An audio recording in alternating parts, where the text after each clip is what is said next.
Terima kasih Abed yang telah jadi host kita malam hari ini.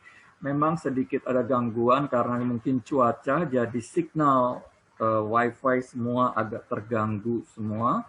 Tapi kita mengucap syukur, kita berdoa supaya Tuhan akan tolong.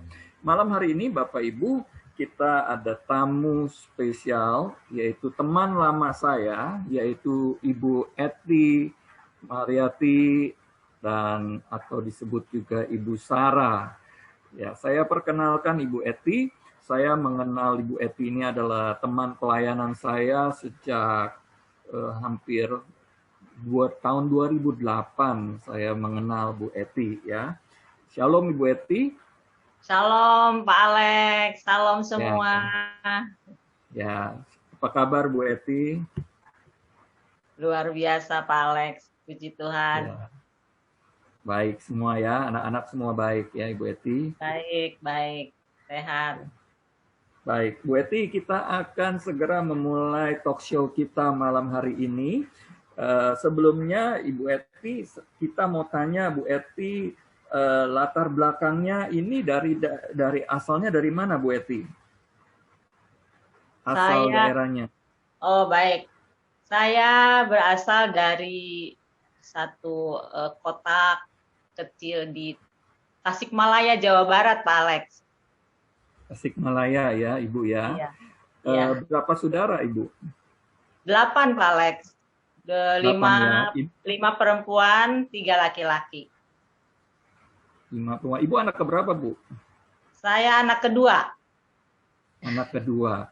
Iya. Ibu seperti kita lihat di foto bahwa keluarga Ibu itu berlatar belakang dari Muslim, Ibu ya, dari Kedah. Betul sekali, Pak Alex, betul.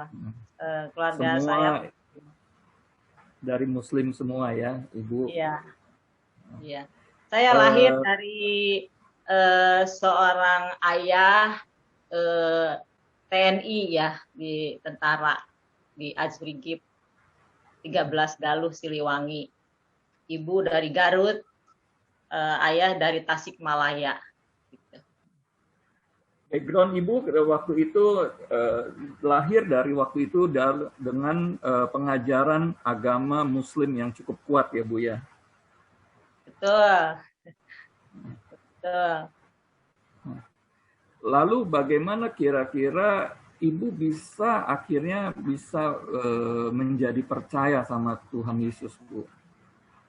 Begini Pak Alex, saya dari kecil, sebetulnya orang tua saya tidak menuntun saya masuk di pesantren atau di masjid ya. Tapi entahlah bagaimana saya pribadi waktu gadis kecil itu senang sekali kumpul sama teman-teman di masjid yang dekat rumah. Nah, di situ saya belajar. Kalau di Tasikmalaya tuh dari daerah Sunda tuh namanya tuh ajengan ya, ustad lah gitu Pak Alex. Jadi saya di situ belajar dan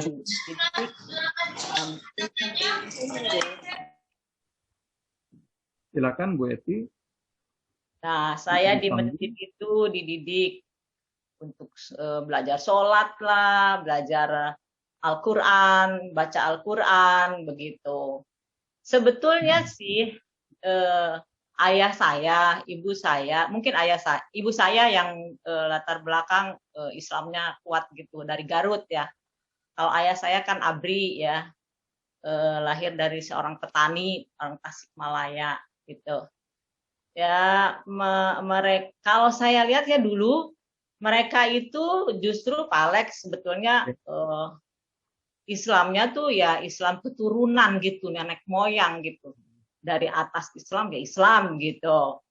Ya saya pribadi justru anak yang senang belajar gitu Pak Alex, mencari di dalam diri saya tuh ada satu pikiran bahwa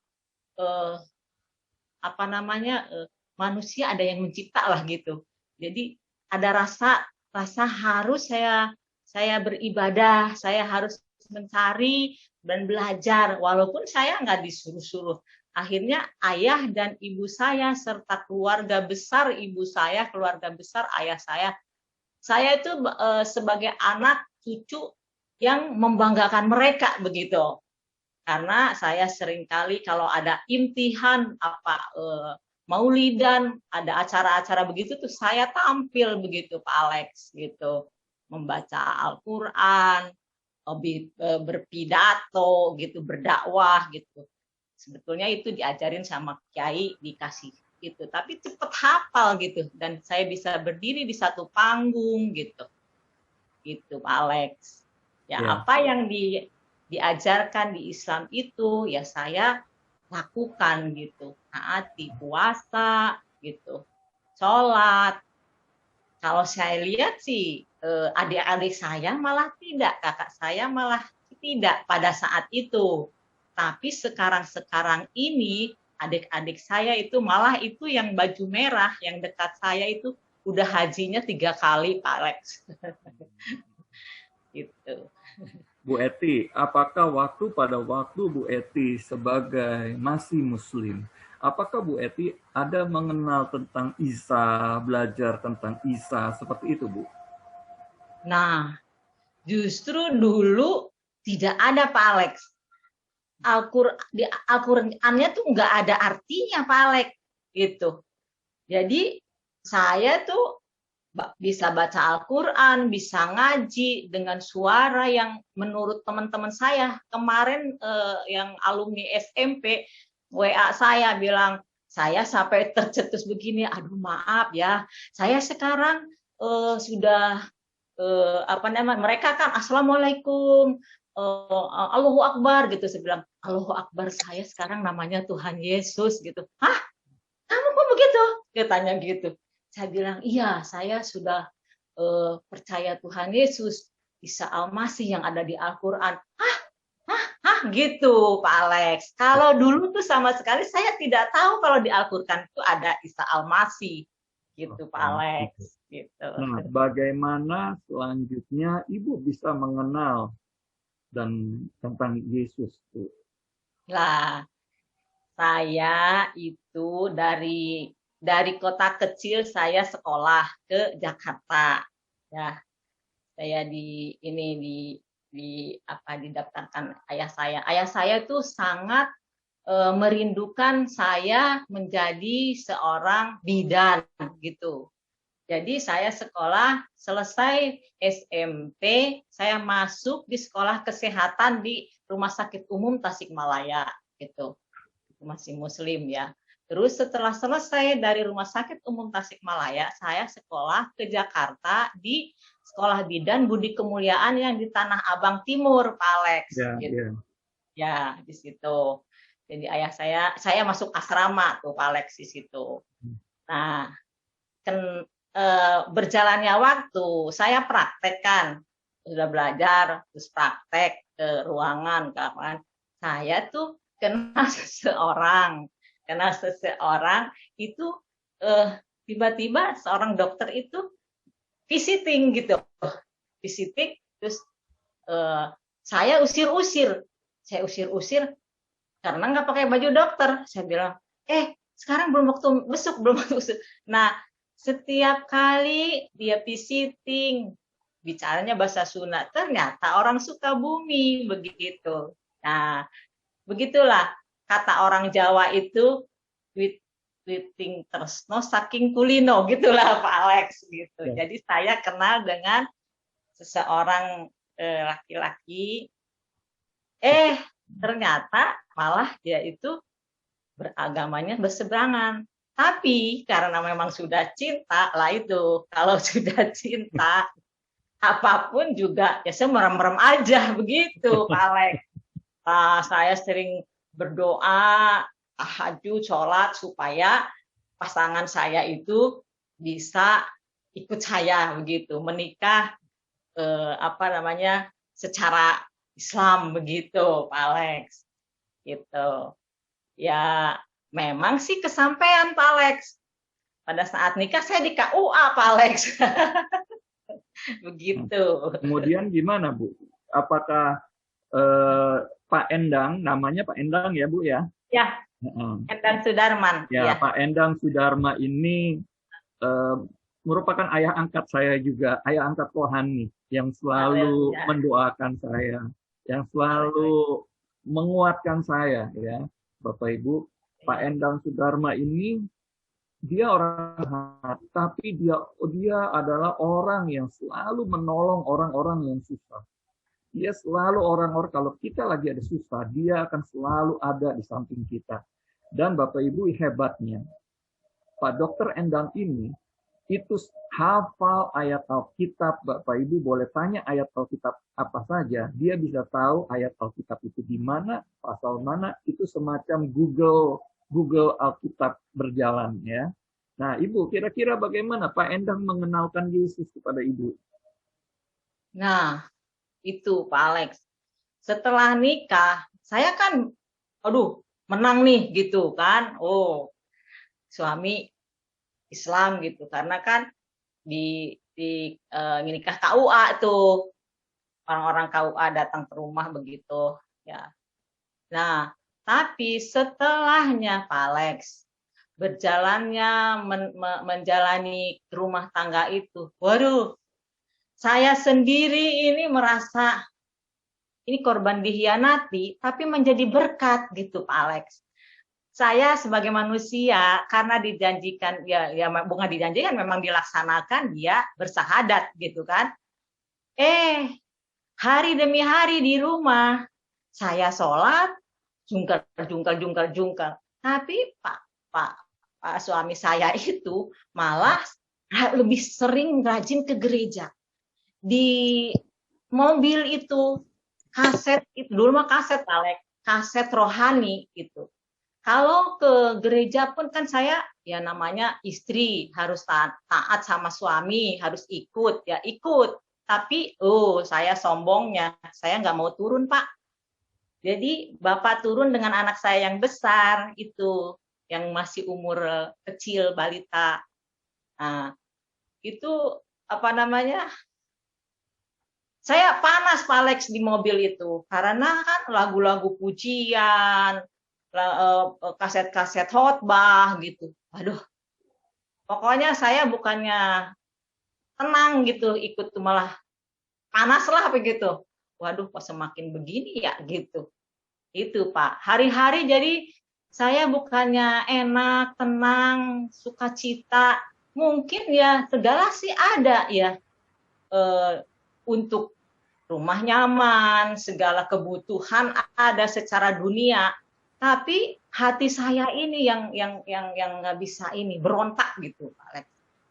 Lalu bagaimana akhirnya Ibu bisa benar-benar menerima Yesus? Nah, Momen. itu. Nih, sekarang si Bapak kan selain baca Alkitab, ya. Jadi notes, pulpen, dan Alkitab itu selalu ada di mobil itu. Nah, tiba-tiba dia ada juga nih Al-Quran, Pak Alex nih. Kayak ini tuh warisan. Jadi saya intip-intip gitu Pak Alex. Kalau Bapak lagi nggak ada, saya suka ngintip. Apa sih rahasianya? Kok semakin hari baca Al-Quran, tapi semakin malah dia mencintai seseorang yang namanya Yesus gitu. Terus saya bilang, apa sih yang isinya ada di Al-Quran? Bapak sering bilang begini, Mam, jangan mengeraskan hati, jangan suka marah. Ini saya baca di Al-Quran loh. Di Al-Quran itu, nih, di surat Al-Imran 45, Mam. Ada Isa Al-Masih. Isa Al-Masih itu penuh Roh Allah, penuh Roh Kudus yang dilahirkan, yang Tuhan bicara langsung kepada Maryam gitu. Itu termulia di dunia dan di akhirat. Mama bisa berpikir deh, kalau manusia mungkin ada yang termulia, yang terkemuka di dunia. Tapi kalau di akhirat, gak ada tuh, Mam. Selain Tuhan sendiri yang terkemuka di akhirat. Gitu. Jadi saya tuh semakin aja, tahajud masih dilakukan saya. Sholat 5 waktu masih dilakukan saya waktu itu. Tapi gak ada damai. Sampai saya 1 hari lagi saya sedang tahajud tuh, ya, tengah malam jam 1 lah. Bapak di sebelah sana berdoa, saya tahajud, ya kok ada suasana tenang, terang gitu. Seperti ada kata-kata bahwa anakku, aku mengasihimu. Anakku, aku mengasihimu. Saya semakin, aduh, apa sih gitu? Apa sih? Karena saya sudah membaca ini yang suka ngintip-ngintip di Al-Qur'an, Isa Al-Masih terkemuka di dunia dan di akhirat. Saya jalan pikirannya, kalau terkemuka di dunia dan di akhirat, ya siapa lagi yang penuh Roh Kudus, Rohullah dari firman Allah gitu. Apa namanya? Ya jadi saya bilang, aduh, sampai saya bilang sampai sujud, saya bilang siapa sih yang benar? Tuhan yang disembah, Allah yang disembah suamiku, apa Allah yang disembah saya saat ini, begitu Pak Alex. Nah, di situ semakin saya nggak tenang dan selalu ikut ke gereja. Nah, Bapak juga sudah dibaptis di apa? Tadinya belum dibaptis loh. Bapak masih ke gereja ke sana kemari, malah sering ke gereja Katolik yang di Pulau Mas itu. Dia mencari Tuhannya lebih-lebih lagi. Baca firman-Nya lebih-lebih lagi. Nah, dia pergi ke Tanah Abang, ketemu satu gereja karena dari kaset itu, yaitu Kemah Tabernakel almarhum Beni Santoso. Nah, di situ dia dibaptis sama Pak Beni itu, dirangkul lah istilahnya. Dia sedang haus mencari Tuhan, dia yang merangkul. Kalau di tempat lain dia udah mentok-mentok, selalu ditanyanya istrinya mana. Terus dia bilang, Bapak bilang istri saya masih Muslim. Wah udah itu dia udah nggak pelayanannya nggak dilayani lagi gitu. Bawa istrinya gini, udah, waduh, dia bilang susah banget sih. Setelah saya ini dia bilang susah banget ya, kalau mencari Tuhan aja susah banget ya. Nah dia waktu saat ketemu sama Pak Beni Santoso itu dirangkul dan langsung dia didoakan, langsung rindu dibaptis dan dibaptis begitu Pak. Gitu. Nah kemudian kalau Ibu sendiri gimana proses? Nah kalau saya setelah saya mengalami hal yang aneh pada saat tahajud itu, saya tuh melangkah ikut ke gerejanya, masih tetap di mobil, tapi satu hari itu Pak Alex, kok saya gelisah, terus tiba-tiba pintu gereja itu terbuka sedikit, ada alunan pujian. Seperti rusa rindu sungaimu. Nah, makanya lagu pujian itu selalu yang saya ingat terus ketika itu. Saya kok tiba-tiba nangis, Pak Alex. Terus saya bilang, kenapa sih saya kok jadi keluar air mata, nangis. Saya tiba-tiba turun buka pintu, karena kan anak saya di dalam. Turun buka pintu, cetrekin alarm, ya saya berjalan ke pintu gereja itu, saya masuk, ketika mereka sedang puji-pujian, saya masuk. Saya lihat ada satu kursi kosong, ya saya duduk di situ.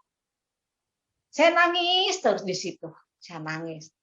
Tiba-tiba di depan Bapak hambanya itu bilang begini, mari kepadaku yang letih lesu, begitu firman Tuhan disampaikan, datanglah kepadaku. Terus altar call dipanggil, ya gitu. Nah, saya kok bisanya saya melangkah berjalan lah Pak Alex, berjalan ke depan. Saya nggak ngelihat kiri kanan, saya berjalan di depan altar itu saya tersungkur Pak Alex. Nah di situ saya menangis lah Pak Beni Santoso turun terus angkat saya, peluk saya, anakku bangkit, terus doain saya. Nah udah doain saya, udah tuh selesai berdoa, saya tuh kembali lagi. Lah saya kaget, setelah sadar kembali lagi di sebelah saya itulah kursi Bapak. Saya tuh bingung, Bapak juga bingung mungkin ini. Mungkin menyaksikan dari awal saya datang, dari awal saya melangkah, begitu. Itulah di situ, hari itu pertobatan saya gitu, Pak Alex. Itu tahun berapa kira-kira Bu? Saya dibaptis itu Juli ya, 13 Juli dibaptis. 1 minggu setelah didoakan, ada altar lagi, bilang gini katanya, minggu depan ada baptisan. Saya ini anak memang selalu ingin menggebu-gebu dan selalu mencari itu. Saya melangkah juga, saya melangkah ingin dibaptis gitu. Terus langsung ada doa untuk pembaptisan. Ya, tanggal 13 itu saya dibaptis Pak Alex. Tahun berapa, Bu? Tahun 1989, Pak. Oh. Saya sekarang sudah 30 tahun 30. bersama Tuhan Yesus gitu, Pak Alex. Waktu itu Ibu dikaruniai 2 anak ya, Bu ya? Iya, betul. Satu namanya Agatha, ya, paling besar, yang satu Daniel Andri, ya? Iya, betul. Oke. Waktu itu Agatha umur berapa waktu Ibu terima Yesus? Umur 6 tahun, Pak Alex. 6 tahun ya? Iya. Oke. Ibu, saya akan masuk, kalau tadi itu sesi Ibu mengenal Yesus. Ya. Sekarang kita akan masuk sesi berikutnya, di mana Ibu masuk dalam hidup yang baru. Ibu sama saya itu kita masuk dalam pelayanan pendoa ya Bu ya. Iya Pak Alex. Masuk dalam pelayanan pendoa dan Pak Dokter Endang itu, Bapak Ibu, itu merupakan seorang dokter senior, dokter kandungan di Siloam Kebonjeruk, ya. Iya, betul, jadi itu sama-sama dengan Dokter Yanto, ya. Ya, kalau Dokter Endang itu adalah salah satu dokter kebidanan senior di Siloam Kebonjeruk bersama dengan Dokter Yanto. Nah, Ibu, sekarang kita akan masuk sesi berikutnya, di mana Ibu melayani dari seorang yang Muslim. Ibu kemudian menjadi masuk di dalam pelayanan ya Bu ya. Ya. Pelayanan pertama Ibu kira-kira apa Bu? Saya sekolah minggu Pak Alex. Sekolah minggu ya. Ngajar sekolah minggu, ya. Sekolah minggu ya. Gimana kira-kira akhirnya Ibu dari lahir baru itu belajar Alkitabnya gimana Bu? Waduh, itu saya sungguh menggebu-gebu dan saya bilang, Pak, saya mau ikut itu PPKA di CWS itu Pak pusat. Oke. Itu. Ya, Pak Pastor Suandoko. Ya. Oke. Iya. Pelayanan ya Bu ya. Ya. Dan kemudian Ibu masuk dalam pelayanan doa ya. Sama-sama saya kita ke Israel waktu itu ya Bu ya. Tahun 2008 ya, kita ke Israel waktu itu bersama-sama dengan tim profetik kita ke Israel. Nah, di Israel ini kita mengalami suatu kejadian yang cukup mengagetkan ya. Kami berangkat Bapak Ibu ke Israel waktu itu melakukan doa profetik dengan tim doa kami. Dan kami waktu itu berada di kolam Siloam, Bethesda, ya, Bethesda situ. Nah, apa Bu yang terjadi di situ Bu, kira-kira? Waduh, kalau ingat itu Pak Alex, kita mau masuk doa itu kan, tiba-tiba ada berita dari Indonesia. Berita Indonesia bahwa Bapak sakit, nggak bisa BAB 3 hari.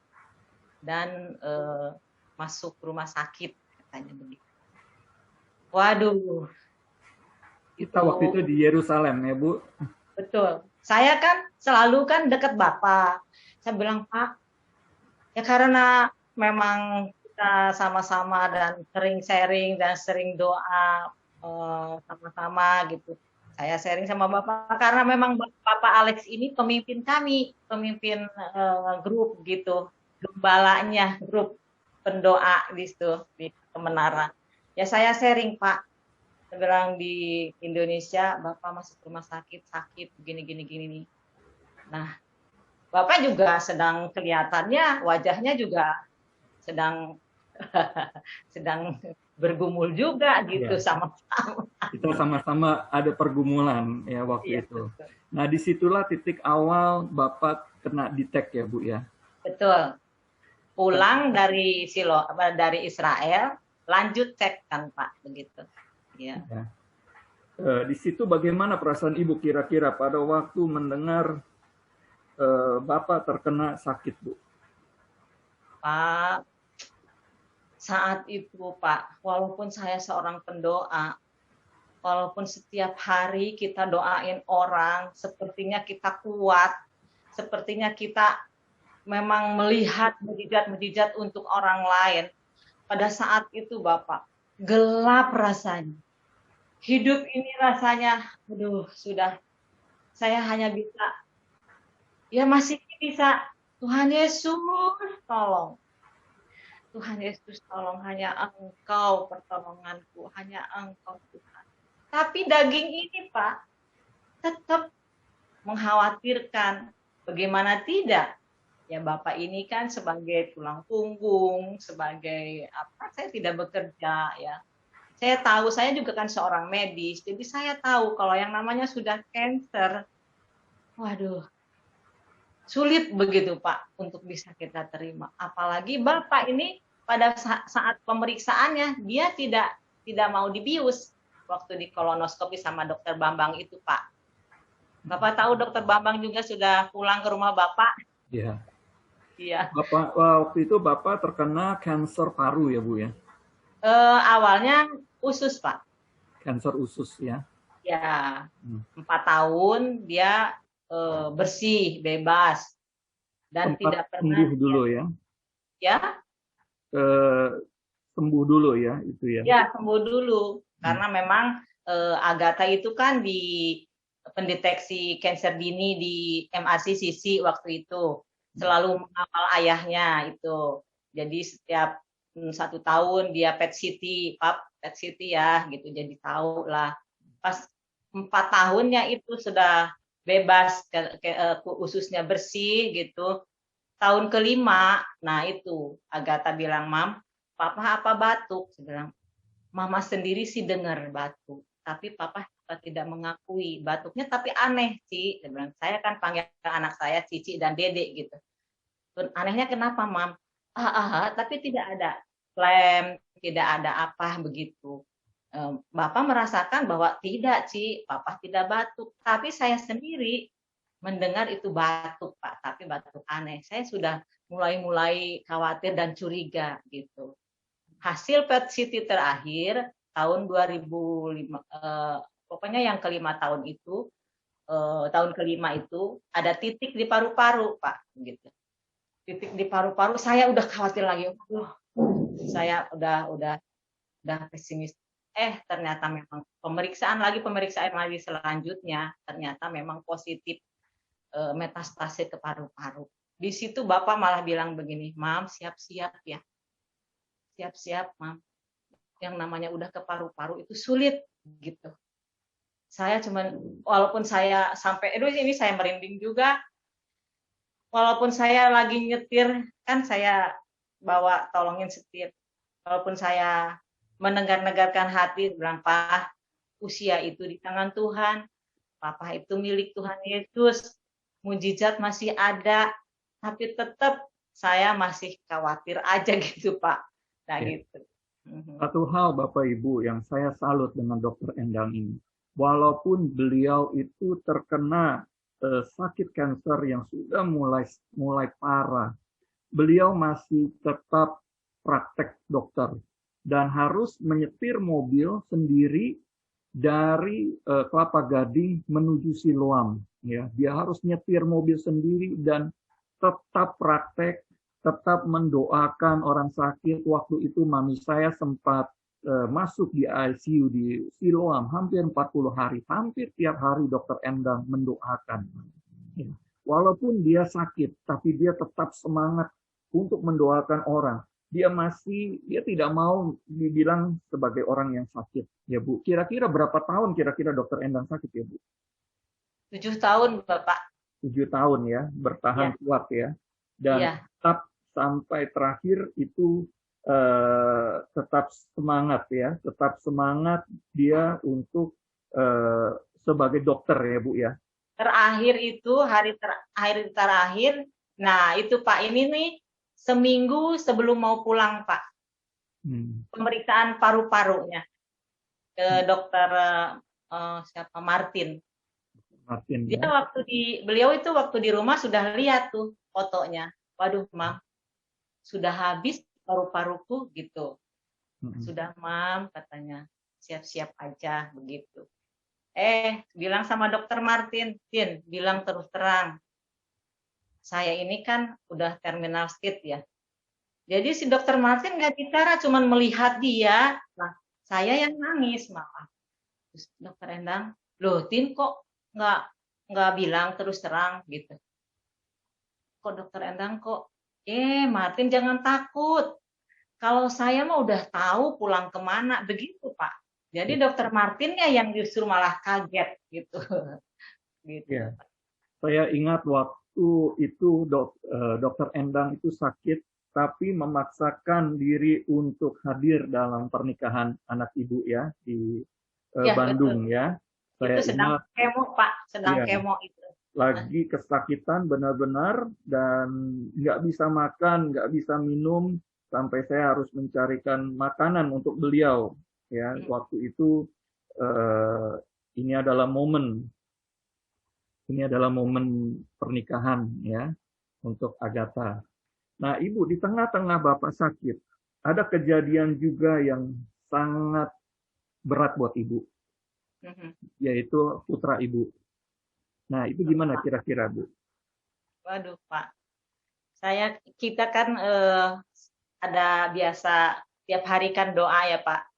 Nah, memang saya sudah sering kan bilang sama Bapak, aduh Pak ini anak saya ini sepertinya saya menemukan gitu Pak. Menemukan sesuatu yang saya tuh sebagai medis pasti tahu lah ini pasti. Dan memang kelihatannya gejalanya udah aneh anak saya. Gitu. Satu hari saya mau doa ke ke menara ya. Terus dia antar saya. Ayo Mam saya antar, saya juga mau ke ini ada urusan ke Mall Gading gitu, Mall Arta Gading. Saya diantar Pak. Nah, diantar. Nah, pada saat itu ya pokoknya pada saat hari-hari saya melihat dia Pak.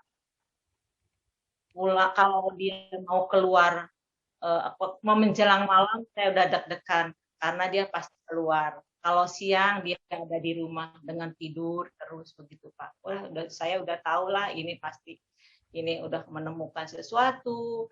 Terus apa dia juga keadaannya seperti itu. Waduh, saya berdoa, saya bilang, Tuhan kehendakmu jadi. Saya bilang tuh tahu kalau ini anak saya ini adalah milikmu. Saya tidak bisa mempertahankan. Suami saya juga adalah milikmu. Saya tidak bisa mempertahankan. Saya menyerahkan kedua ciptaanmu ini ke dalam tanganmu. Terutama anak saya ini ya Abah, bilang gitu. Kehendakmu jadi. Sampai saya di hati saya begini, Tuhan saya sudah berdoa. Teman-teman saya juga sudah mendoakan. Di sini penting sekali komunitas Pak. Komunitas sesama anak Tuhan yang benar-benar berjuang, berdoa. Doa itu benar-benar sangat penting. Saya merasakan keadaan teman-teman yang mendoakan gitu ya. Ada Ibu Elizabeth, ada Yohana, ada Ibu Moti, ada Pak Alex. Semua mendoakan teman-teman gitu ya. Berapa tahun kita sempat mendoakan ya, Bu? Berhampir betul. 6 tahun. Sampai Pak Alex sendiri bilang begini, apa namanya? Anak ini Tuhan panggil menjadi hamba Tuhan. Saya amin karena memang dari kecil juga ini anak sudah kelihatan memang Tuhan sudah dipilih Tuhan Pak. Umur 6 tahun aja kan dia selalu ikut saya ibadah. Umur 6 tahun aja duduk di sebelah saya dan papahnya seorang hamba Tuhan dari Korea menubuatkan dia menjadi hamba Tuhan. Dia malah jatuh. Dia bilang sebenarnya kenapa Dek? Aduh Mam, kenapa ya saya kok tadi kayaknya ringan gitu katanya gitu. Saya bilang oh Tuhan memang kudus jamah kamu gitu. Ibu, usia berapa Andri Ibu merasa bahwa dia mulai terlibat di obat terlarang? Usia SMA terakhir ya Pak. SMA terakhir ya? Iya. Waktu dia mau ujian ya? Betul, betul, Pak. Dan suka main games ya di internet ya, Main game, betul, Pak. hampir tiap malam ya. Iya, betul. Aduh, betul. Jadi Bapak Ibu, Ibu Eti ini sebagai pendoa, bapaknya juga tahu firman, seorang pendoa juga hamba Tuhan. Tapi menghadapi di satu pihak Pak Endang itu mengalami sakit kanker paru. Di satu pihak anaknya waktu mau lulus SMA itu kedetek sebagai pecandu narkoba dan sering tidak pulang di dalam dia main internet game ya, bermalam-malam dia bermain internet game, dan kita terus berdoa untuk anak ini. Dan pada satu momen waktu itu kita mau doa ya Ibu ya, lagi ada doa malam, dan ternyata anaknya Ibu Eti ini, Andri, itu terjebak oleh polisi ya Bu ya. Iya, betul. Masalah ya malam itu ya. Malam itu akhirnya tertangkap ya Bu. Iya, betul. Di Arta Gading Pak, di Mall Arta. Kita malam hari itu kita sempat shock, tapi kita menyerahkan kepada Tuhan ya. Iya, betul. Dan berapa lama anak ini kena vonis penjara Bu? 7 tahun Pak. 7 tahun di lapas gitu ya. 7 tahun harus masuk di lapas. Tuhan sudah ingatkan dia bertahun-tahun untuk dia bertobat, tapi tidak bertobat. Dan akhirnya Tuhan hajar melalui lapas, ya, melalui lapas penjara di Tangerang ya Bu ya. Iya. Dan perjuangan Bu Eti ini sangat berat. Di satu pihak Pak Endang sakit, di satu pihak Ibu Eti harus mengurus anaknya di Tangerang ini, ya Bu. Dan sempat anak ini sempat kayak gangguan jiwa juga ya Bu ya. Depresi Pak. Depresi ya. Pada saat ayahnya meninggal. Ayahnya meninggal ya. Iya, betul. Waktu itu Bapak meninggal, Andri tahu ya Bu ya? Ya. Waktu meninggal Andri itu sempat shock nggak kira-kira? Shock Pak. Tapi memang sebelumnya kita sudah memberitahukan kepada anak-anak bahwa Papa keadaannya seperti ini, jadi kita harus siap dan hati kita harus merelakan. Papa itu kan milik Tuhan. Semua orang juga pasti meninggal. Ya Papa dalam keadaan sakit ini kan tidak tergeletak, tapi memang kondisinya sudah begitu, seperti itu. Nah, itu tahu Pak, tahu Andri. Nah, Ibu, dari Bapak meninggal sampai Andri keluar itu berapa lama, Bu? Berapa tahun masih ada? 1 tahun lebih, Pak. 1 tahun lebih ya. Jadi setelah Bapak meninggal 1 tahun lebih, Andri masih di lapas. Ya. Betul. Ya. Nah, bagaimana Ibu waktu itu mempertahankan iman Ibu di dalam menghadapi 2 kasus besar seperti itu? Waduh, Pak. Itulah. Sebagai wanita, saya ingat firman Tuhan setelah mengenal Tuhan Yesus kan di Kejadian bahwa perempuan ini adalah penolong, gitu ya, penolong. Jadi saya harus kuat. Nah, sebagai penolong itu memang harus mengutamakan Tuhan sebagai wanita itu. Apapun juga yang terjadi sama saya tetap mengutamakan Tuhan, bersandar sama Tuhan, menyerahkan hati dan pikiran saya sama Tuhan. Apapun yang kejadian saya serahkan sama Tuhan. Jadi itu Pak. Jadi saya harus kuat, saya harus sebagai wanita Kristus, sebagai wanita Tuhan harus kuat, dan sebagai penolong bukan hanya penolong. Saya memiliki hikmat kemarin, gembalanya Andri bicara tentang firman Tuhan bahwa penolong itu harus kuat, dan memang harus kuat, lebih kuat daripada yang ditolong, harus mengutamakan Tuhan, harus menolong dengan hikmat, harus tetap bertahan di dalam kekuatan Tuhan begitu. Nah, itu yang saya sampai terkagum-kagum dengan Tuhan Pak. Kemarin saya ketika mendengar itu, tanpa sadar saya memang iman saya tuh memang betul melangkah seperti itu. Walaupun terseok-seok, tapi Tuhan tuh tidak pernah meninggalkan, dan tepat pada waktunya kalau menolong seseorang. Ya doa penting, komunitas penting Pak, itu yang mendukung saya. gitu ya. Jadi ya sepertinya mentok. Kelihatannya Andri biasa-biasa aja gitu.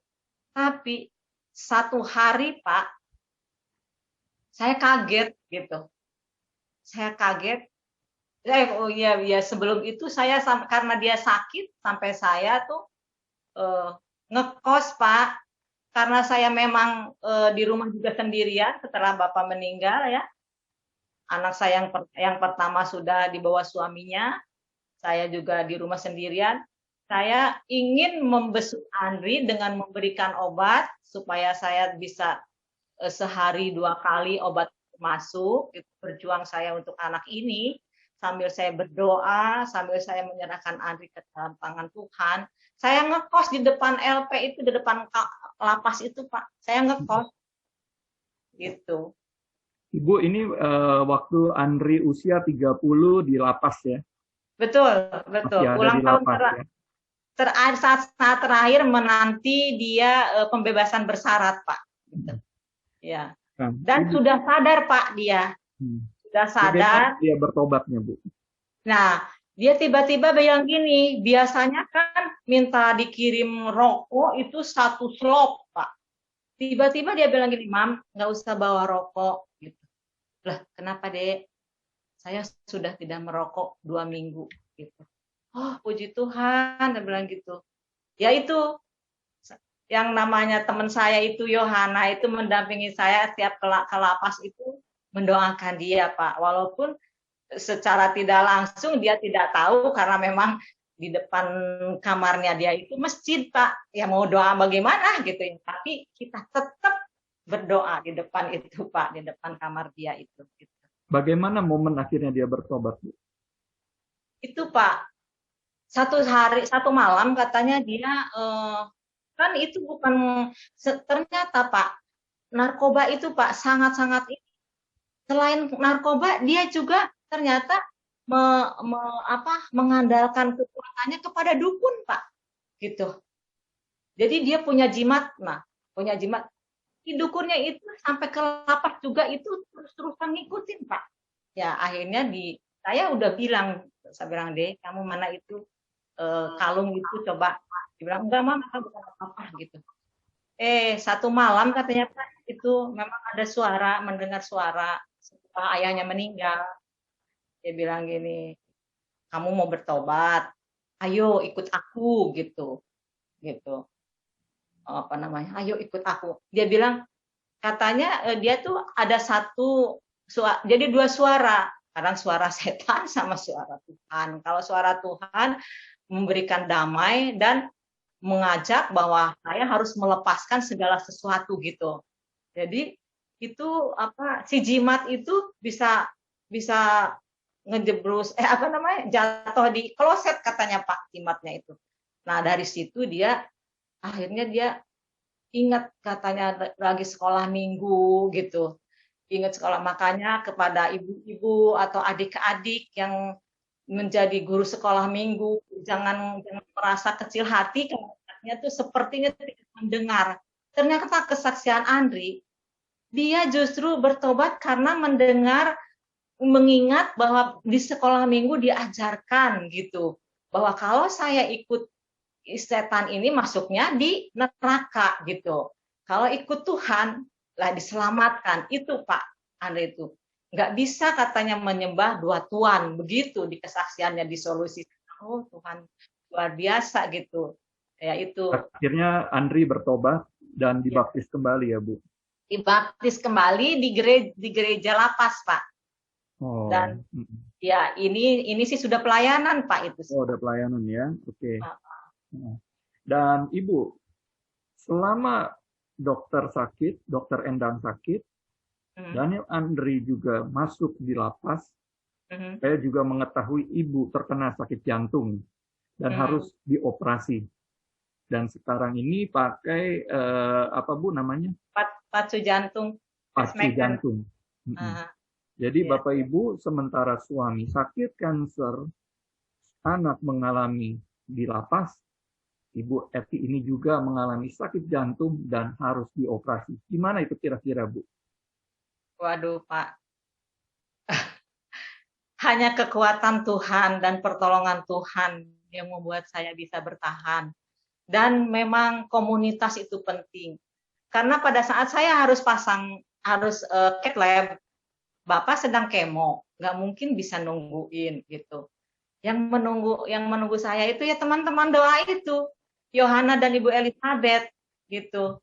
Ya memang kabarin juga sama Pak Alex juga bahwa saya masuk rumah sakit. Ya Bapak juga yang nengok juga begitu kan. Ya saya bersyukur pokoknya. Nah itu kesaksian saya ini. Jangan sampai kita tuh nggak punya komunitas rohani yang benar-benar berdiri di dalam kebenaran firman Tuhan, itu yang menolong kita itu untuk bisa bertahan. Selain kita memang harus memprioritaskan Tuhan, memberikan menjadi penolong juga dengan hikmat dan kuat gitu. Nah itu Pak, saya juga sampai sekarang ya karena kasih karunia Tuhan saya bisa kuat gitu Pak gitu. Ibu, setelah Andri keluar, ada masalah berikut yaitu keuangan ya Bu ya. Ya betul. Ada masalah keuangan ya. Harus membayar hutang yang sedemikian besar kepada keluarga ya. Tapi betul. Akhirnya Tuhan tolong juga. Gimana kira-kira Bu? Itulah Tuhan tuh bisa berbagai cara ya Pak ya. Kita berharap dari ya saya takut untuk berbicara kepada saudara karena sudah berlainan begitu. Tapi adik saya itu yang udah haji 3 kali, dia mengasihi saya, menolong saya sampai ya Andri tertolong. Andri itu kan diponisnya itu seumur hidup dan kalau enggak katanya hukuman mati Pak begitu.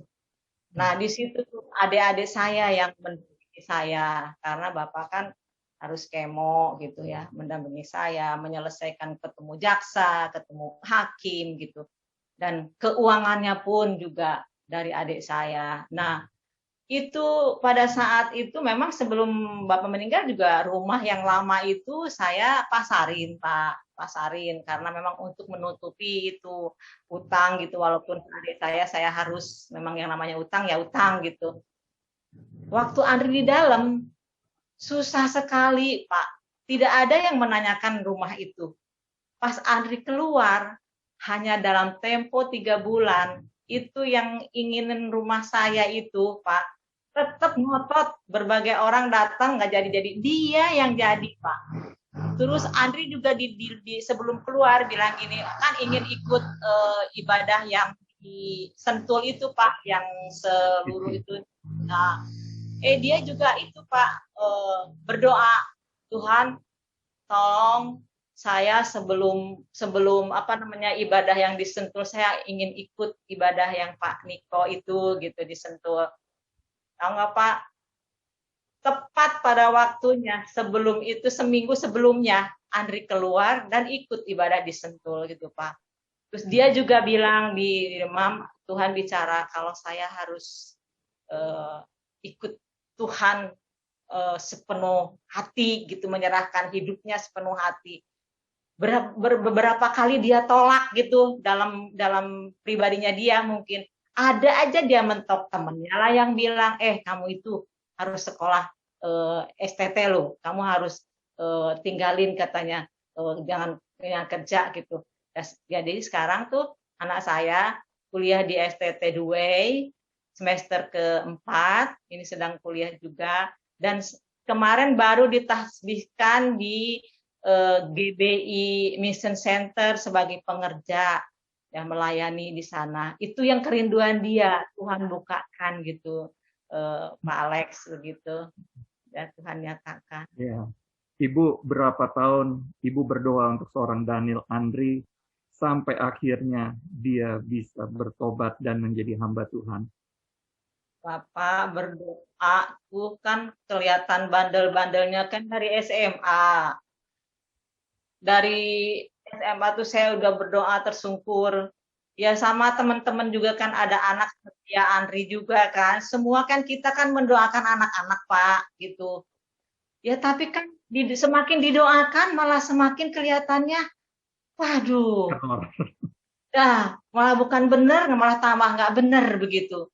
Tapi saya tetap, Tuhan, kalau saya udah itu capek begitu Pak, saya bilang, Tuhan dia milikmu. Saya bilang, saya sudah mengangkat tangan, aku percaya engkau turun tangan dan aku menyerahkan anak-anakku ini adalah milikmu, ciptaanmu, aku serahkan kepadamu, kehendakmu jadi, begitu Pak. Ya, puji Tuhan lah, begitu. Ya, Tuhan menolong semua ya Bu ya. Dan Amin, Tuhan Pak. menjawab apa yang menjadi iman kita dahulu, bahwa Ya, kita katakan Andri serusak-rusaknya apa, dia akan menjadi hamba Tuhan dan amin, Tuhan amin, menggenapi betul. janjinya. Ya, Tergenapi. hampir sekitar 12-15 tahun ya kita Ya, berdoa untuk iya. seorang anak. Terima kasih Bu Eti untuk kesaksiannya yang luar biasa malam hari ini. Tuhan memberikan kesehatan terus-menerus buat Bu Eti, dan Amin, juga Andri dipakai Tuhan, dan amin, juga Agatha juga dipakai Tuhan. Ya, amin, terima amin. kasih banyak Ibu Terima Eti kasih Pak, untuk terima kasih kesaksiannya semuanya telah yang mengundang luar saya. biasa. Amin, terima kasih. Bapak Ibu, kita telah mendengar kesaksian yang luar biasa dari seorang yang tidak percaya, dari seorang yang tidak percaya Yesus, tapi akhirnya dia bisa percaya sama Yesus, dia boleh melayani Tuhan. Dan dia bukan hanya sekedar melayani, tapi Tuhan proses dengan berbagai macam didikan dan ujian. Dengan suami yang harus mengalami sakit kanker, dengan anak yang harus mengalami dari remaja itu terlibat narkoba, ya terlibat narkoba dan harus masuk tahanan penjara selama 7 tahun, bahkan tadinya divonis seumur hidup. Kemudian ibu ini juga mengalami sakit jantung dan harus operasi, terlibat hutang juga. Tapi sekali lagi Tuhan tidak pernah berhutang, Tuhan tidak pernah gagal menggenapi setiap janji-janjinya, dan Tuhan menggenapi janjinya.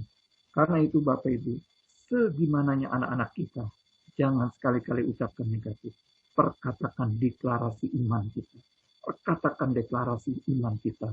Pada waktu anak ini mengalami narkoba, kami semua bersama dengan Bu Eti, kami selalu katakan Daniel Andri akan menjadi hamba Tuhan. Daniel Andri akan menjadi hamba Tuhan. Walaupun kayaknya nggak mungkin, malah tambah jadi-jadi, malah tambah anak ini menjadi narkoba, malah menjadi anak ini OD, overdosis, bahkan di penjara. Di penjara juga bukan bertobat, malah tambah rusak. Tapi kalau dia melihat iman seorang ibu yang bertahan dan bertahan, love is about give and take. Kasih dari seorang ibu, berjuang untuk keluarganya, itu sangat penting. Karena itu para ibu-ibu di tempat ini, WOI, mari berjuang untuk keluargamu. Jangan menyerah untuk keluargamu. Maka percaya bahwa Tuhan sanggup merubah dari yang gak mungkin menjadi mungkin. Kiranya itu menjadi berkat buat Bapak Ibu kesaksian malam hari ini. Mari kita akan lanjutkan. Pada malam hari ini kita akan ada sharing singkat firman dari Gembala WOI 3 yaitu Ibu Lea. Tapi sebelumnya kita akan menyembah Tuhan satu buah lagu. Silakan Moses. Mari Bapak Ibu kita menyembah Tuhan satu buah lagu, dan kita akan persiapkan hati kita untuk mendengarkan firman Tuhan dengan tema Love is about give and take.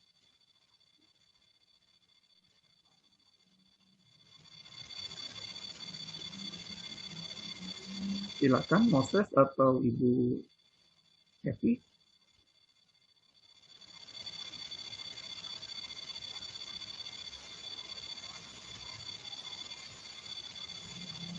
Mungkin bisa dilanjutkan agak sedikit lama. Bisa Ibu Evi atau Moses?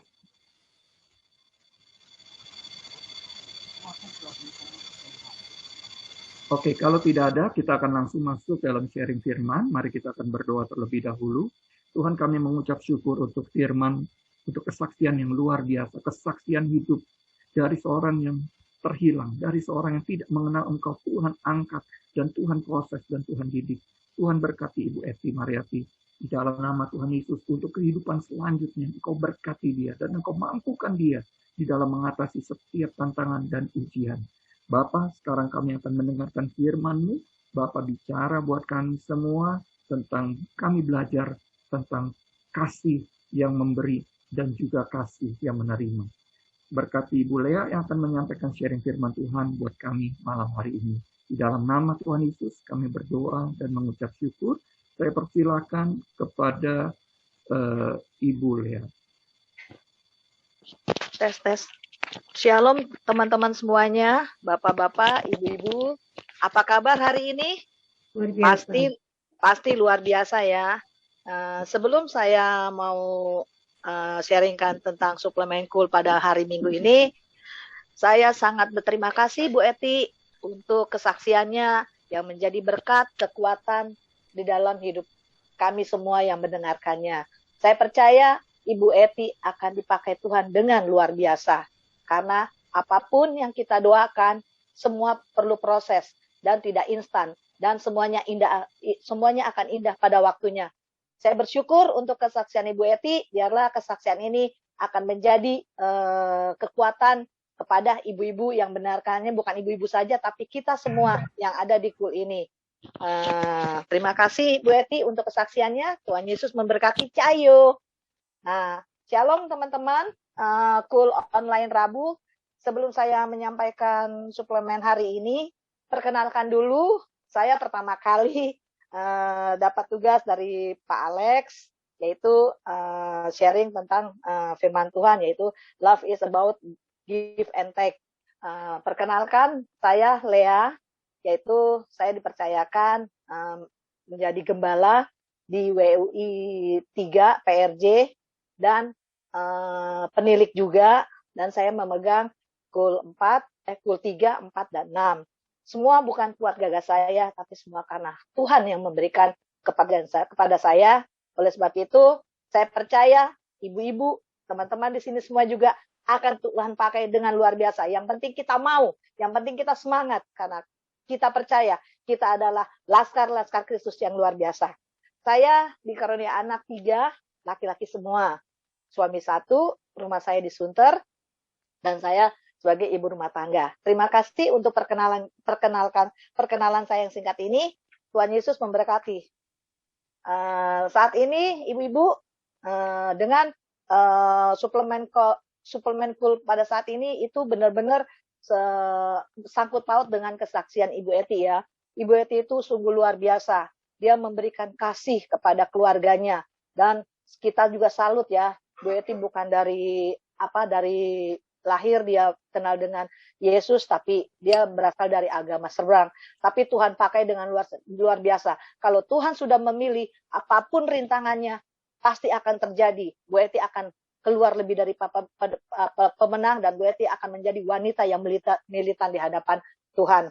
Dan benar Bu Eti dengan kesaksiannya itu dia kasihnya memberi dengan tulus dan ikhlas, yaitu kasih itu diterima oleh suaminya, anak-anaknya, jatuh bangun Bu Eti di dalam menghadapi keluarga yang luar biasa ini. Tapi Bu Eti tidak mundur satu langkah pun, tapi Bu Eti terus mengandalkan terus, dan Bu Eti terus fokus kepada Tuhan. Walaupun Bu Eti pendoa, tapi di situ Tuhan menguji iman Bu Eti yang luar biasa itu. Tetapi akhirnya semuanya Tuhan yang bela. Tuhan akan bukakan jalan, dan Tuhan tidak akan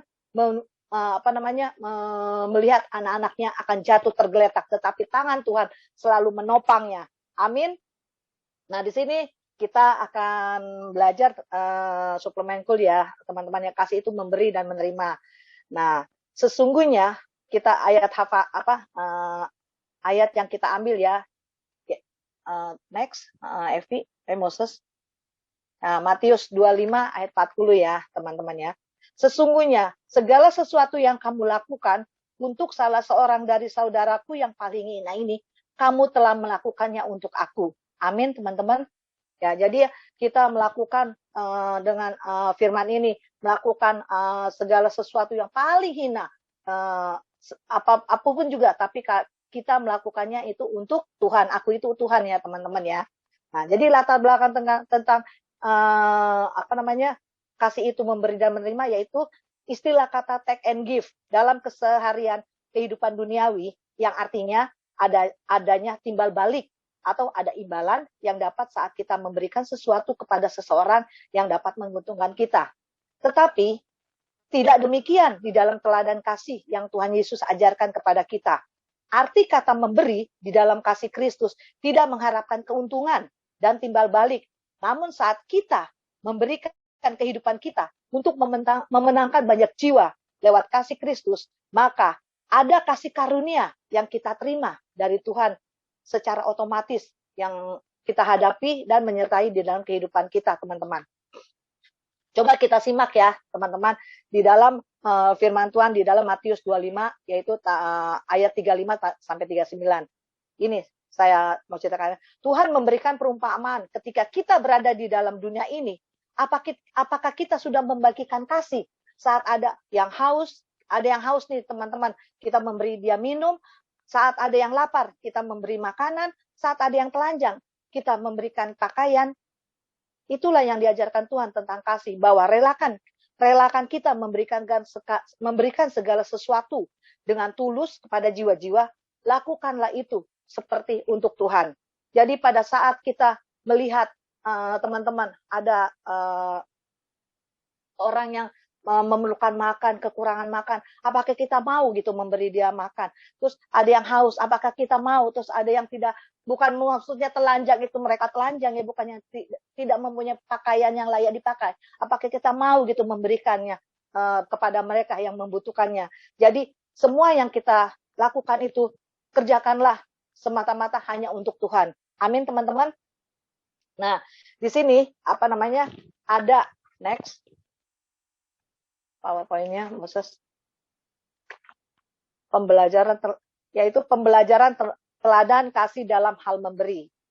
Yang perlu kita ingat, pembelajaran teladan kasih dalam hal memberi seperti ini adalah, yaitu, 1, segala sesuatu yang kita miliki bukan semata hasil jerih lelah kita, tapi itu semua karena kasih karunia dari Tuhan.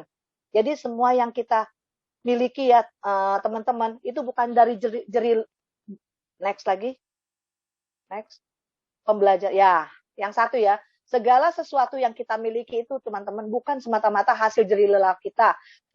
Itu semua karena kasih dari Tuhan. Umpamanya kita bekerja dengan loyo, kita mendapatkan hasil, kita dari bisa bayar kontrakan rumah, kita dapat rumah sendiri, bisa beli rumah pribadi, mobil pribadi, dan lain sebagainya. Itu semua bukan karena jerih payah kita ya teman-teman ya.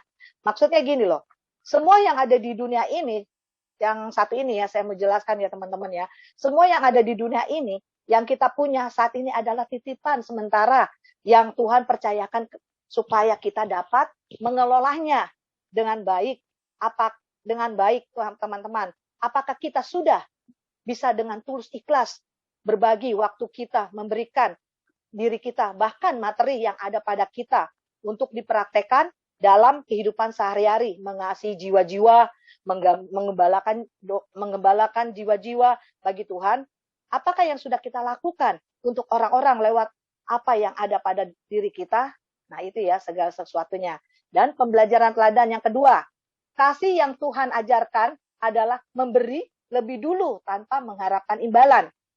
Maksudnya, kasih karena itu, maksudnya gini, saat kita memberi dengan tulus, maka segala sesuatu yang mendatangkan kebaikan dan kesejahteraan akan menyertai kita. Kalau kita memberikan dengan tulus kepada seseorang ya teman-teman ya, itu kesejahteraan dan akan menyertai kita seluruh hidup kita. Kuncinya, percaya saja bahwa kasih karunia dari Tuhan akan kita terima atau menyertai ketika kita taat dan setia melakukan praktek kasih yang Tuhan ajarkan kepada Petrus ya teman-teman. Ada di Yohanes, saya tadi catat temannya. Ada di Yohanes 21 ayat 15 sampai 17. Nanti teman-teman baca sendiri ya supaya persingkat waktu.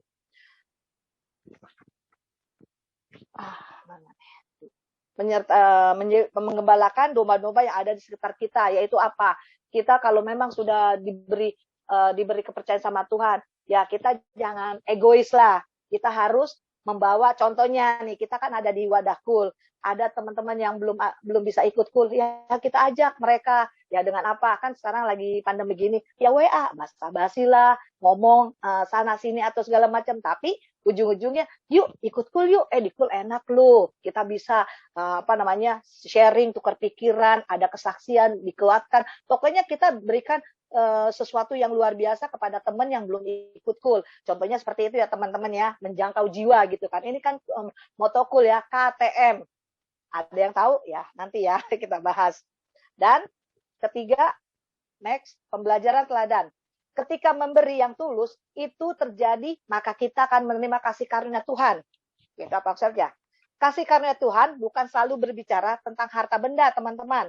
Jangan berharap ketika kita memberi sesuatu nih kepada orang lain ya, atau kepada gereja, terus kepada gereja, maka kita mempunyai pikiran selalu nih, wah bahwa Tuhan ntar akan mengembalikan kita nih dengan yang lebih besar. Kita memberi itu jangan kayak kita pasang bola atau pasang undian. Wah, gue kalau pasang segini nih, pasti gue dapat segini. Jangan. Kalau kita memberikan secara tulus dengan luar biasa, Tuhan yang akan memberikan sesuatu yang luar biasa kepada kita. Nggak usah memberikan tabur tuai. Apa yang kita tabur kebaikan yang baik, pasti tuayannya lebih baik juga. Tapi kalau kita memberikan sesuatu dengan tulus, kita nggak usah memikirkan apa-apa yang kayaknya ngejerimet gitu ya. Ya yang saya bilang, wah nanti kalau kayak main arisan aja, bayar sekian, 100, kita dapat nanti 200. Jangan begitu. Itu bukan sesuatu yang tulus artinya, tetapi memiliki timbal balik gitu ya. Tapi di sini Tuhan mengajarkan kita apa? Ya memberikan dengan ketulusan hati. Maka Tuhan apa? Ya seperti apa yang kita dapati kalau kita sudah memberikan ketulusan kepada orang lain. Ya Tuhan akan melindungi kita. Kita diberi kesehatan. Keluarga kita baik-baik. Dan tidak kekurangan sesuatu apa juga. Dan kita masih cukup bisa makan. Bisa pakai. Dan kita bisa dapat menghirup udara teman-teman. Yaitu nafas. Lihat aja di rumah sakit. Berapa tuh satu tabung gas oksigen? Mahal sekali kan ya. Tapi coba kita itu tuh. Kayak sekarang umur kita udah berapa? Umpamanya umur saya udah 52 ya. Kaliin tuh satu tabung berapa tuh harga itu oksigen di rumah sakit. Tetapi Tuhan memberikan kepada kita nafas itu luar biasa teman-teman. Sampai saya suka begini, Tuhan Yesus terima kasih ya. Kalau tiap bangun tidur saya masih diberi kesehatan dan masih bisa nafas Tuhan, masih diberi perlindungan. Itu kasih karunia dari Tuhan loh teman-teman. Tuhan yang memberikan kepada kita, yaitu damai sejahtera yang luar biasa, sukacita yang Tuhan berikan kepada kita, itu nggak bisa ditukar dengan apapun juga, teman-teman. Itu semua berkat dari Tuhan yang kita dapati, karena kita sudah memberikan dengan tulus dan ikhlas, teman-teman. Nah, itu. Nah, dari ketiga pembelajaran teladan kasih dalam memberi, nah, di sini nih, ntar dulu kesimpulannya, Mose, Evi, nanti. Saya mau diskusi dulu sama teman-teman. Dari 3 teladan kasih dalam hal memberi yang telah kita sebutkan tadi ya satu persatu. Hal manakah yang pernah Bapak, Ibu, Saudara, Bro, Mbak yang sudah alami dan melakukan? Ayo siapa yang mau memberikan pengalamannya dari 3 pembelajaran? Kan tadi 1 pembelajarannya tentang apa? Segala sesuatu yang kita miliki bukan semata hasil jerih lelah kita. Itu semua karena kasih karunia dari Tuhan. 2, kasih yang Tuhan ajarkan adalah memberi lebih dulu tanpa mengharapkan imbalan. 3, ketika memberi yang tulus, itu terjadi, maka kita akan menerima kasih karunia Tuhan. Ayo, siapa yang mau memberikan suatu pengalamannya atau kesaksiannya juga, tapi yang pendek ya, jangan panjang-panjang. Tolong dong. Tolongin saya dong, siapa ya mau bersaksi ya? Oke, saya main kuasa tunjuk ya, kalau nggak ada yang mau ini ya. Bu Eti mah nggak usah ditunjuk lagi, itu semuanya udah Bu Eti lakukan. Cayo Bu Eti, semangat ya Bu Eti. Saya akan pakai ilmu tunjuk nih. Pak Willy. Pak, shalom Pak Willy. Saya Lea. Ya malam, shalom. Boleh Pak, memberikan Pak suatu pengalaman dari yang tadi Lea udah bacakan 3 teladan, Pak. Yang Bapak sudah. Oke. Pertama ya saya mau lebih dalam dulu mengenai arti saudara di Matius 25 ayat 40 ini ya. Oke. pengertian saudara, ya saya udah lihat kembali beberapa ulasannya, ya bisa bukan hanya orang di sekeliling kita.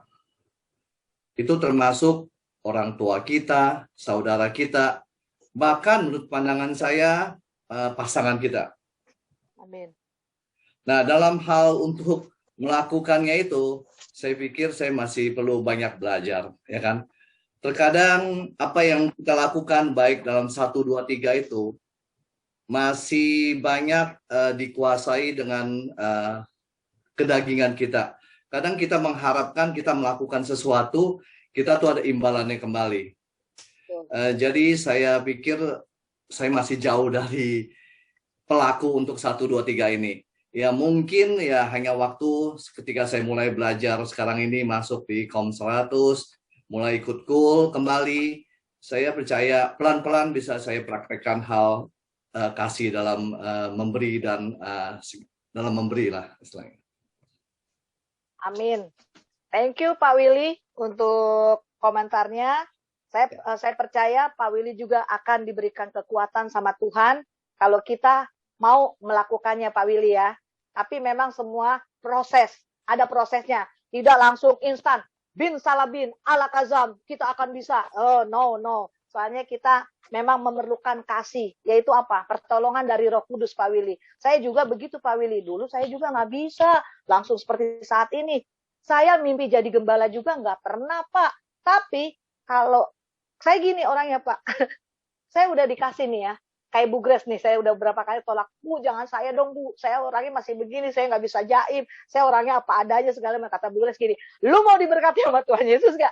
Mau Bu, mau. Ya, lu jalanin katanya, pokoknya nanti Tuhan yang berikan kemampuan. Ya, jadi saya patokannya di firman Tuhan, segala sesuatu yang kita lakukan, ya lakukanlah untuk Tuhan. Jadi ya mau nggak mau, bisa nggak bisa, ya saya harus berusaha karena Tuhan sudah memberikan sesuatu yang luar biasa sama saya. Jadi gini, talenta yang ada di dalam diri kita, kalau kita tidak bisa mengembangkan atau kita lakukan, kita kan nggak bisa tahu apa-apa. Tapi kalau kita mau jalan, kita mau ada niat, Roh Kudus yang akan memampukan kita. Ya teman-teman ya, saya percaya di KUL online Rabu ini, semua bapak-bapak, ibu-ibu, bro dan bri akan Tuhan pakai dengan luar biasa. Talenta-talenta akan diasah dengan luar biasa. Oleh sebab itu, saya terus berdoa juga untuk KUL online Rabu, untuk Pak Alex semuanya, dan teman-teman. Tuhan akan mampukan semuanya, akan menjadikan kasih untuk memberi. Jadi kalau sudah memberi, nggak usah ngarap imbalan. Seperti waktu itu kan, kasih agape, yaitu apa? Kasih tanpa syarat, kasih yang tidak memerlukan apapun juga. Kalau kita sudah memberikan kepada orang, seperti kita memberikan pada Bu saya jangan menerima timbal balik dari Bu Eti. Nanti Tuhan pakai kirimkan dari teman yang lain. Nah, itulah Tuhan cara kerjanya ajaib dan luar biasa. Nah, saya juga percaya dengan pelajaran saat ini tentang love is about give and take. Kesimpulannya ya, teman-teman ya, sekarang saatnya kesimpulan dari kasih itu memberi dan menerima. 1, saat kita memberi diri sepenuhnya untuk mau mengasihi jiwa-jiwa, maka seketika itu juga kita akan menerima kasih karunia Tuhan sepanjang perjalanan hidup kita, jalani sesuai yang Tuhan ajarkan tentang kasih. 2, kasih tidak berbicara tentang kuantitas, tetapi kualitas, value, bener ya, Mbak ini ya ucapannya. Sorry bahasa Inggrisnya kurang. Value apa atau nilai-nilai apa yang sudah kita berikan saat kita belajar mengasihi, baik itu kepada keluarga kita dan kepada sesama dimanapun Tuhan tempatkan kita. Nah, saya dikasih nih tadi langsung 1 Korintus 13 ayat 1. Kan ada kan? Yuk kita buka yuk. Kita belajar sebentar 1 Korintus 1 ayat 13 tentang kasih. Nah, di sini ayat 1-nya nih. Teman-teman, sekalipun aku dapat berkata-kata dengan semua bahasa manusia dan bahasa malaikat Tetapi jika tidak mempunyai kasih, aku sama dengan gong yang berkumandang, canang yang bergemerincing. Sekalipun aku mempunyai karunia untuk bernubuat, dan aku mengetahui segala rahasia dan memiliki seluruh pengetahuan, dan sekalipun aku memiliki iman sempurna untuk memindahkan gunung, tetapi jika aku tidak mempunyai kasih, aku sama sekali tidak berguna. Amin, teman-teman. Nah, di sini kita tidak memandang, kita bisa bahasa roh, kayak seperti apa, ya seperti tertuju di dalam peribahasa, tong kosong nyaring bunyinya. Teman-teman kan tahu kan? Nah, jadi di sini kita juga percaya kalau kita memiliki kasih, apapun kekurangan kita belum bisa pandai doa, kita belum bisa sharing firman, kita belum bisa menjadi WL, tapi kalau kita memiliki kasih, di situ akan terpancar kehidupan Kristus di dalam kehidupan kita, dan kita akan percaya apapun yang kita lakukan semuanya untuk kemuliaan Tuhan. Kalau kita saat ini juga bisa, seperti saat ini, kita sudah bisa memberikan kepada orang lain, kita jangan sombong, kita jangan gembur-gembur kemana-mana, tapi biarlah semua yang, kan ada juga tertulis, tangan kanan memberi, tangan kiri kita jangan ketahuan. Jadi apa? Kalau kita sudah memberikan bantuan kepada orang-orang, jangan kemana-mana. Kebiasaan cewek kan begitu ya. Tapi saya percaya, cewek-cewek, ibu-ibu di sini, semuanya tertib, semuanya luar biasa, semuanya akan Tuhan pakai sesuai dengan talenta-talenta yang kita miliki.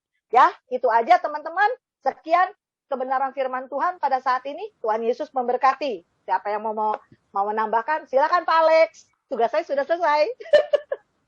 Thank you Bu Lea untuk firman-Nya yang luar biasa. Karena sudah terbiasa dengan WOI, jadi disebutnya cewek-cewek semua. Kita yang pria dicuekin sama dia, ya. Karena dia kebiasaan mimpin WOI, kita yang laki dicuekin, dibilangnya perempuan-perempuan laki ini semua. Spesialis WOI, Pak. Iya. Sorry, tapi Pak Alex jangan salah, tadi Pak Willy lo laki lo. Iya, oke, Cayo. Oke, thank you banget Ibu Lea untuk sharing firman-Nya yang luar biasa, kesempatan yang luar biasa.